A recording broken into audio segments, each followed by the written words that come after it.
আপনি বলছিলেন যে একটা আপনারা সংবিধান সংস্কারের একটা কমিটি গঠন করছেন সংসদে, হ্যাঁ, সেখানে বিরোধী দলীয় লোক চাইছেন, তারা দেয় নাই। আর আমি আসলে বোঝার জন্য, আপনি সিনিয়র মানুষ, যে আমাদের তো জুলাই সনদে সংবিধান কী করে সংস্কার হবে সে বিষয়ে একটা কাঠামো দেওয়া আছে গণভোটে। সেই গণভোটে তো আমরা হ্যাঁ ভোট পাইলাম, তো ওইটাকে কার্যকর না করে আবার কেন এটা সাংবিধানিক কমিটি করতে প্রস্তাব দিচ্ছি? সংসদের একটা কার্যপ্রণালী বিধি আছে এবং সংবিধান কিভাবে সংশোধন করতে হয় সে ব্যাপারেও সংসদে কিন্তু একটা আছে। এগুলো থাকলেও জুলাই সনদ নিশ্চয়ই বর্তমানে যে সংবিধান কিংবা আপনার সংসদীয় যে আপনার কি বলে এটাকে রীতিনীতি বা যেটা আপনার বিধান সেটার ঊর্ধ্বে না। এটাকে এই সংবিধানের সংশোধন করতে গেলে ওই বিধিবিধান মেনেই কিন্তু আপনাকে চলতে হবে। এটা কমিটি ফর্ম করতে হবে, যেমন এখন বিভিন্ন বিষয় নিয়ে আলোচনা হয়, সেই আলোচনাগুলো সংসদীয় কমিটিগুলোতে প্রেরণ করা হয়। এই যে বিভিন্ন বিল আসছিল না, আমি বলছি ওইটার সাথে আমরা একমত ছিলাম না, চাপিয়ে দেওয়া হয়েছিল। এইটা আমরা বলেছি এটা বিএনপির সাথে একটা প্রতারণা করা হয়েছিল। এটা আমি একটু বলতে চাই, এই যে বলছি এটা আমাদের উপর চাপিয়ে দেওয়া হয়তো এবং আমাদের সাথে প্রতারণামূলক ভাবে আমাদেরকে জিজ্ঞাসা করা হয়। তখন যদি আমরা যেটা বিরোধিতা করতাম, নির্বাচন ভণ্ডুল করে দিত, তখনও নির্বাচন ভণ্ডুল করে দিত এবং দেশে বিদেশে ষড়যন্ত্র, এটা আপনি বলেছিলাম, এটা উত্তর দিতাম। আমরা বলেছি এটা আপনার জোরপূর্বক করলে বললে তো হবে না, আপনারাই এখানে আমি স্পষ্ট করেই বলতে চাই, এনসিপির একটা অংশ, জামায়াতে ইসলামী এবং অন্তর্বর্তীকালীন সরকারের কয়েকজন উপদেষ্টা এবং ঐক্যমত্য কমিশনের কয়েকজন, সবাই কথা, তারা এইগুলো বিএনপি কে বাদ দিয়ে এই চারটা বিষয় তারা অন্তর্ভুক্ত করেছে। কথা ছিল যে জুলাই সনদ দিয়ে যদি গণভোটটা হবে, আমাদেরকে এই ধারণা দেওয়া হয়েছিল, কিন্তু শেষ মুহূর্তে প্রধান উপদেষ্টাকে তারা ভুল বুঝিয়ে তারা এই জিনিসটা করেছে এবং সেটার সাথে বিএনপি একটা লার্জেস্ট পার্টি।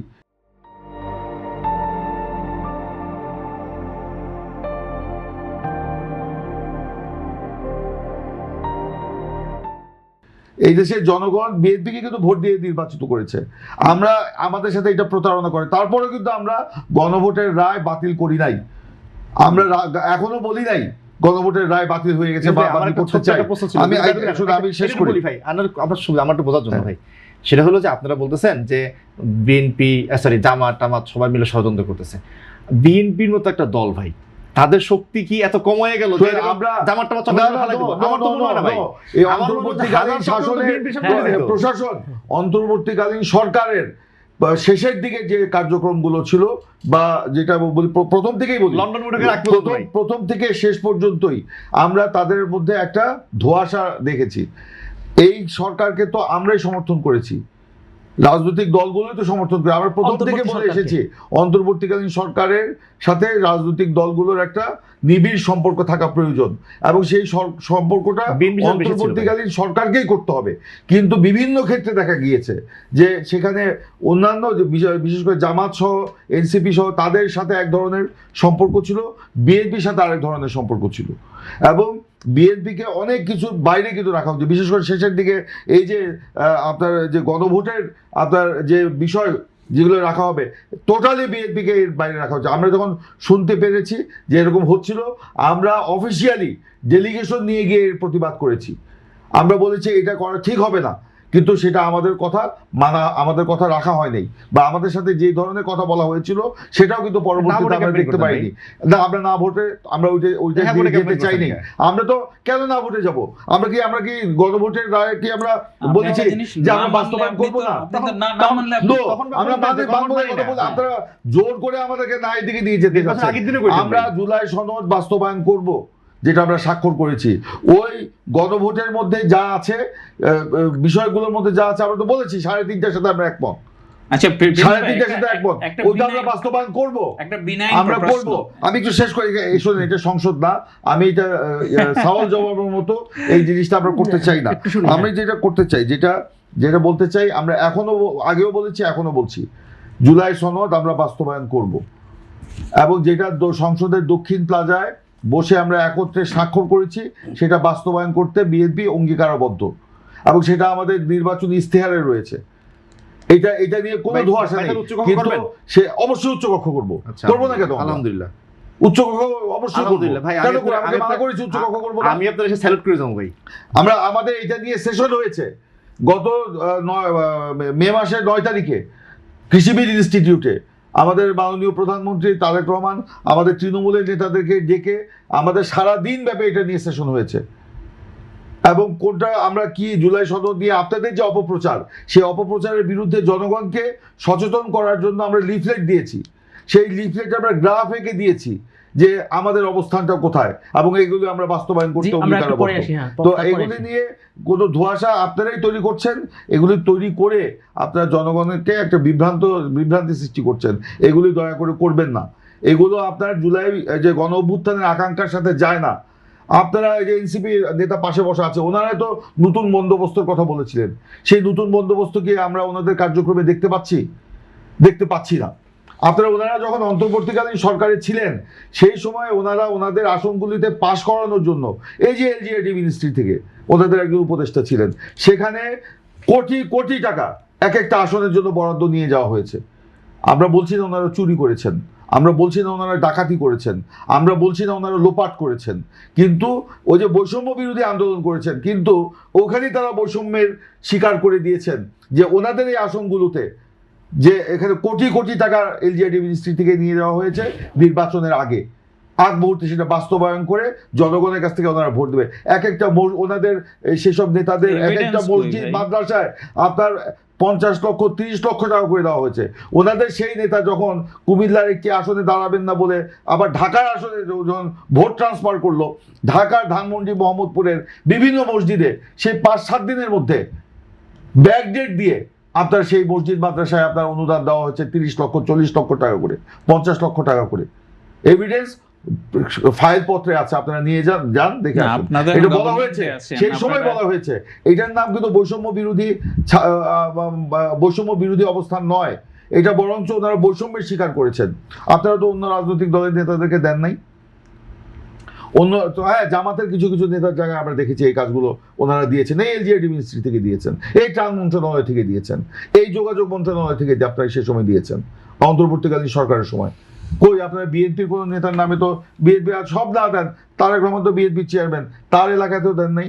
তাকে বলতে পারতেন যে আমরা এরকম বরাদ্দ দিচ্ছি, আপনার এখানে কি দেওয়া হচ্ছে বলেন। মির্জা ফখরুলের এলাকায় তো আপনারা দেন নাই, কিংবা সালাউদ্দিন আহমেদ কিংবা আমির খসরু মাহমুদ চৌধুরী কিংবা আপনার ধরেন আমাদের অন্য নেতাদের এলাকায় তো আপনারা দেন নাই, আপনাদের এলাকায় তো আপনারা সেটা নিয়ে গেছেন। তো এইটাই তো বৈষম্যের শিকার। সেই সময় যে বলছি যে ওই যে বললাম না যে জামাত এনসিপি ওনাদের সাথে এক ধরনের সম্পর্ক ছিল, যেটা ওই যে বললাম বৈষম্যের একটা স্বীকার করেছে, আবার বিএনপির সাথে ধরেন আরেক ধরনের সম্পর্ক ছিল। আমরা ওই যমুনার ওয়ালের বাইরে ছিলাম, আর ওনারা ছিল যমুনার ওয়ালের ভেতরে, এই হলো সম্পর্কটা। তো আমরা তো সেটা চাই নাই। আমরা বলেছিলাম যে আমাদের সাথে একটা সম্পর্ক, সকল রাজনৈতিক দলের সাথে একটা নিবিড় সম্পর্ক স্থাপন করা। সরকার যে কোনো গুরুত্বপূর্ণ একটা দায়িত্ব যখন বা সিদ্ধান্ত নিতে যাবে, এই রাজনৈতিক দলগুলোর নেতাদেরকে ডেকে আপনার সেগুলো নিয়ে, হ্যাঁ ডেকেছেন, ডাকতেন মাঝে মধ্যে 5 মিনিট 10 মিনিট করে টাইম দিতেন, যে বিএনপির জন্য 20 মিনিট, এনসিপির জন্য 20 মিনিট, জামাতের জন্য 20 মিনিট, বা ইসলামী আন্দোলনের জন্য 10 মিনিট, এইভাবে চা খেতে খেতেও 20 মিনিট পার হয়ে যেত। সেখানে কি আমরা এই একটা ক্রাইসিস ফেস করছি, আওয়ামী লীগের এই করতে যাচ্ছে, আমাদের কি করা উচিত আপনারা বলেন। কিংবা 17ই জুন শেখ মুজিবের জন্মবার্ষিকী রাষ্ট্রীয়ভাবে পালন করার জন্য সিদ্ধান্ত আছে, এটা আমরা করব কি করব না এটা আপনারা বলেন। এগুলো নিয়ে আপনাদের ডাকা হতো, কিন্তু যে মৌলিক যে বিষয়গুলো ছিল এগুলো নিয়ে ডাকা হতো না। জি, এবং সেখানে ওই অন্তর্বর্তীকালীন সরকারের উপদেষ্টারাই, এখন সাবেক উপদেষ্টারা এখন বলছেন যে তারাও নাকি সবকিছু জানতো না। সেখানে নাকি একটা কিচেন ক্যাবিনেট ছিল, সেই কিচেন ক্যাবিনেটে বসে নাকি সেই সিদ্ধান্তগুলো। আমি একটা প্রশ্ন করতে চাই আইন শৃঙ্খলা নিয়ে, যে আসলে হ্যাঁ আমি যেটা বলছি এইটা আসলে এই আলোচনাগুলো আসলে করা উচিত। আইন শৃঙ্খলা, হ্যাঁ আইন শৃঙ্খলা পরিস্থিতি এখন যেটা অবস্থানে আছেন, যেটা ভাই বললেন যে ওনার মেয়েকে উনি মাদ্রাসা থেকে বের করে দিয়েছে, ওনার বাসার উপরে ছোট একটা মাদ্রাসা দিয়েছে, দুঃখজনক ঘটনা। এবং এই ধরনের ঘটনা আজকে দেখেন, এই যে আপনার শিশু ধর্ষণ নির্যাতন, এটা কিন্তু নতুন না, এটা কিন্তু আওয়ামী লীগের আমল থেকেই হয়ে আসছিল, অন্তর্বর্তীকালীন সরকারের সময়ও হয়েছে। এটার বিরুদ্ধে আমরা প্রতিবাদও করেছি, আমরা রাজপথে মানববন্ধনও করেছি, আমাদের মহিলারা করেছে, শিশুরা করেছে, আমরা করেছি দাঁড়িয়ে, সারা বাংলাদেশে করেছি।